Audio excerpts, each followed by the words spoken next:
ଫିଙ୍ଗିଲା କେତେବେଳେ? ସେଇଟା ଏବେ ଫିଙ୍ଗିଲା, ଏବେ ନାହିଁ, ତା ପୂର୍ବରୁ ଫିଙ୍ଗିଛି।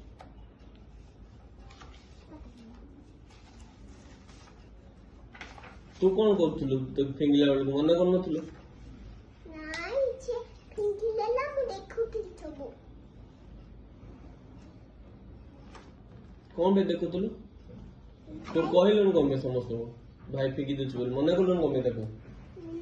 ମନା କଲିନି, ସିଏ ନିଜେ ହିଁ ଫିଙ୍ଗିଦେଲା। ଯେ ମନା ତୁ କଣ ପାଇଁ କଲୁନି ତାକୁ? ମନା ହିଁ କଲିନି। କଣ ପାଇଁ? ଏବେ ଆଚ୍ଛା ହଉଛି। ତମ ଦିଟା ଯାକୁ ନେଇକି ମୁଁ ସେ ପୁଲିସ ପାଖକୁ ପଠଉଛି ହେଲା। ଦି ଜଣ ଯାକ ମାଡ ଖାଇବ। ଘରୁ ସବୁ ଜିନିଷ ଫିଙ୍ଗୁଛ ତଳକୁ, ସେ ପୁଲିସ ଆସିଲେ ତତେ ବି ଧରିକି ଯିବ।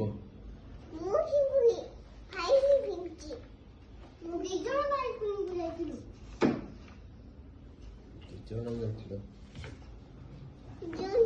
ତଳେ ତଳେ କାର ଅଛି, ସେଥିରେ ଯଦି ବାଜିଯିବ ବୋଲେ ଭାଙ୍ଗିଯିବ ବୋଲେ କିଛି ହବନି।